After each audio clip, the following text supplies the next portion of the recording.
In New Zealand there is a special tree which is highly valued by the Maori people, but it does not fruit readily. Named after the term tatu tando, is no word for autism. It means accepting and celebrating people for who they are and allowing them to bloom in their own time and space. Yeah, James is really sort of fun. He's got a really good sense of humour. He likes being with other children as well. He really likes playing chess. He likes going out on his scooter.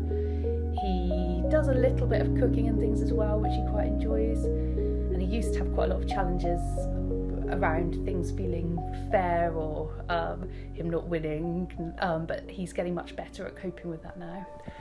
I started to realise that James' development was quite different to my other sons. He'd always been reluctant to walk or to talk, and around the age of 5, things started to get even more tricky. He really didn't like to go into school. He still needed a lot of help and support to get dressed. He became really sort of keen that you had to do the same routines and the same things every day.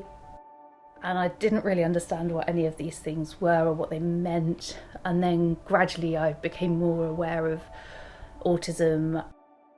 I was fairly sure at that time that he was autistic, but actually receiving the diagnosis was still quite a strange day. It was a sort of relief to know that that's what was, that, you know, that it explained some of the sort of James's needs and some of the challenges that he was experiencing.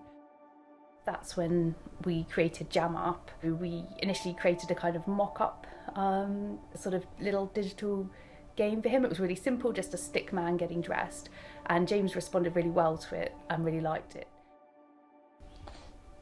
Today I'm going to put on my store polo shirt and my store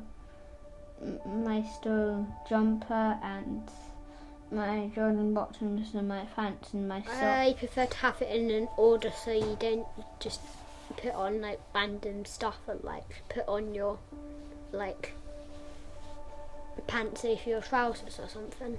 And then we can choose which pet we want.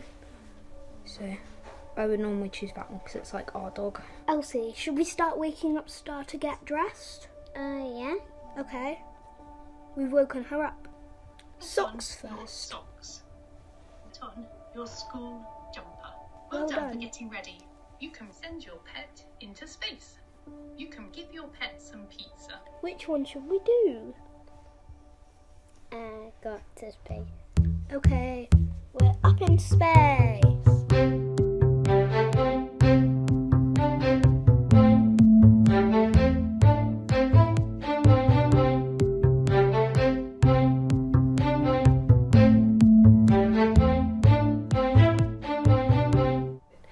And that's when I realised that it probably not only could help James, but it could help other families as well.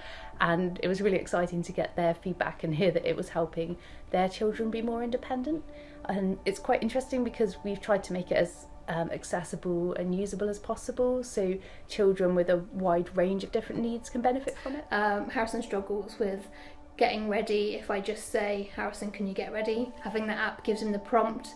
He can use it at his own pace, following the instructions, and then get ready for school. It takes the pressure off me as a parent to have to constantly tell him to do this, do that, do this, do that. He can just see it, and it's almost like a tick list. We interviewed 2 parents who their children had been using it for a little while, and it was really interesting to see how they were using it in a slightly different way than I'd been using it with James. And one child particularly enjoyed the timers and found those really motivating, and that was really lovely to hear the difference it made there. Another child, autistic child, she'd been using it with her little sister. For me as a parent, it's been really positive for my journey as well, of understanding more about autism, because the more parents and carers that you speak to, you understand everyone gets it, you're all in the same kind of club, and yeah, it's been so positive to be supported by all the people I know, but all the people that I've met through this process of developing the app as well. You know, 2 years later, I just celebrate James for who he is. He's fantastic. The needs that he's had, having the diagnosis and understanding so much more about autism, it makes it much easier to know how to help him and to know what to do to make things easier for him.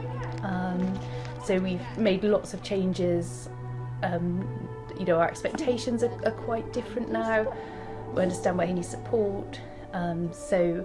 And that's definitely made life a lot easier.